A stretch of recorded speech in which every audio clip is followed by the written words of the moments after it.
Exponential and log functions, part 1. Any function of the form f of x equals a to the power of x, where the base a is a positive real number other than 1, is called an exponential function or index function. Y equals 2 to the power of x and y equals 10 to the power of x are examples of exponential functions. The function f of x equals e to the power of x is a special exponential function where e is the real number 2.718 correct to 3 decimal places. The graph of an exponential function has a very recognizable shape. 2 types of graphs will be examined. Example 1. Plot the graph of y equals 2 to the power of x for x values greater or equal to -3 and less than or equal to 3. So for x values going from -3 up as far as 3. So we can see we have a table and our x values are laid out for us. So our equation is y equals 2 to the power of x. So replacing x with -3 because that's our first x value. We get y equal to 0.125.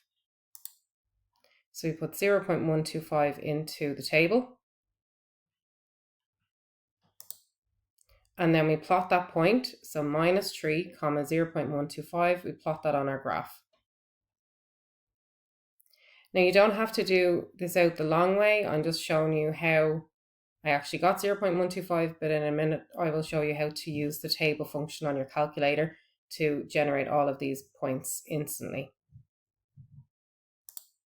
But if we were to sub in -2 in place of that x, y value of 0.25, so we plot -2, 0.25 on our graph. Our next point generated is -1, 0.5. So we plot that on our graph. Then we have 0, 1. So we plot that on our graph. Then 1, 2. So we plot that on our graph. 2, 4. So we plot that.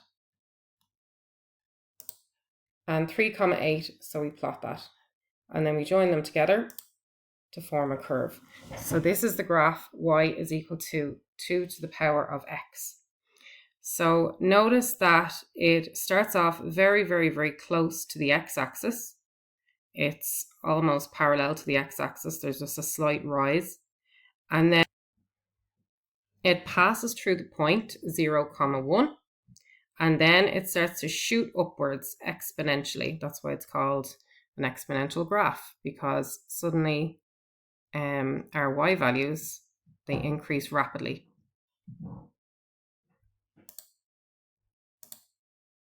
So using the new calculator, so the Casio ClassWiz FX83 or 85 GTX, this is the new calculator. So we press menu to show these 4 options. And then we press the number 3 down here to give us the third option, which is the table option. So just to note that if you want to get back to the start, so back to just the general calculator, you'd press 1. That just gets you back to calculate. But we're interested in number 3, the third option, which is the table option. So just to go through that again, so you press the menu button. It says menu setup, but the setup is in yellow. So it won't give you setup because you'd have to press shift first in order to access the setup button. So just pressing it once without pressing shift just brings you straight to this menu. And then you press 3 to select the third option, which is the table function.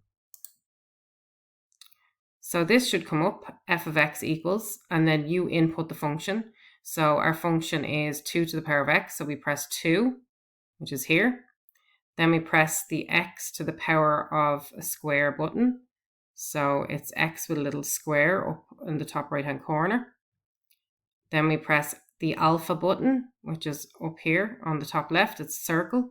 And then we press the bracket button, which has an x above it.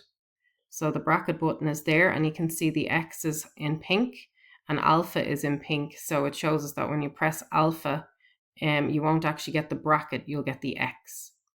And when you do that, you then have to press the equals button twice. So there's our function, so 2 to the power of x. So pressing equals brings us to this step. So this is the range. So you have to decide where you want to start, where you want to end, and what your steps are.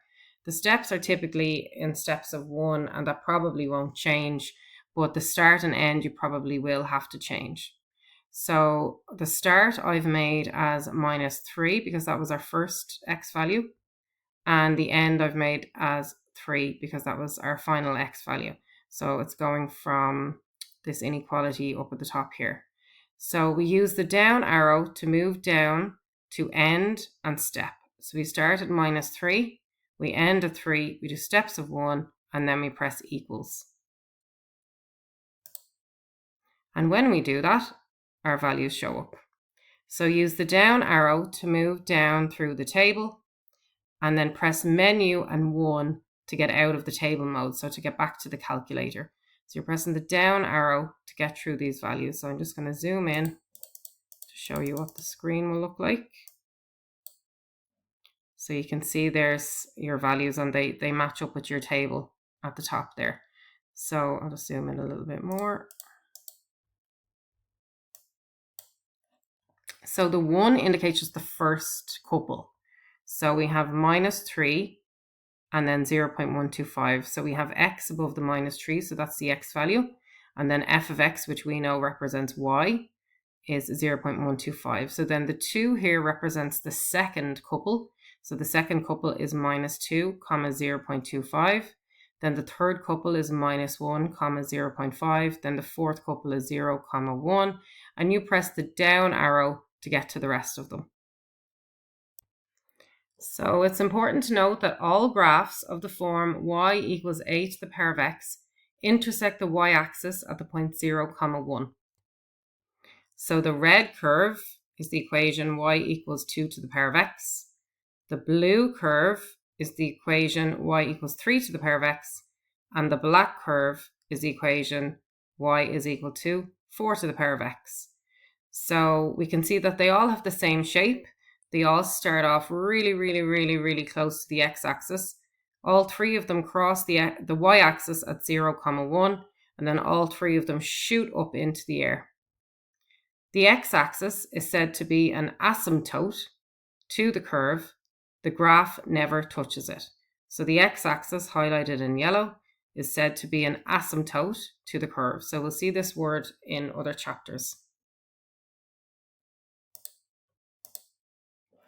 Plot the graph of y equals 1/2 to the power of x in the domain x values greater or equal to -3, less than or equal to 3.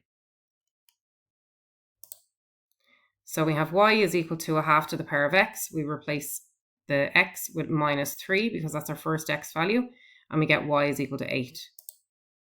So we put 8 into the table, and then we plot the couple -3, 8. So there it is, -3, 8. So then we get 4. So our couple is -2, 4. So I've plotted that there. Then we get -1, 2. So there's -1, 2. Then 0, 1. So that's 0, 1. Then 1, 0.5. 1, 0.5. 2, 0.25. 2, 0.25. And finally 3, 0.125. And then we put them together to form our curve. So very similar to the last graph. So it's just the opposite way around. So we can see it's getting closer and closer and closer to the x-axis, but it will never touch the x-axis. It crosses also at 0, 1. So the graph shown on the previous page, the y values decrease as the x values increase. The graph contains the point 0, 1.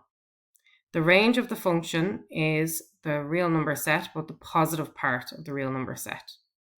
The graph of y equals 2 to the power of -x is a reflection in the y-axis of the graph y is equal to 2 to the power of positive x.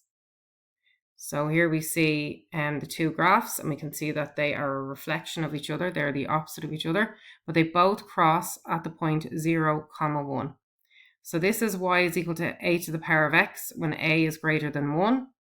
And this is y is equal to a to the power of x when a is between 0 and 1. So it has to be greater than 0, but less than 1. So that's important.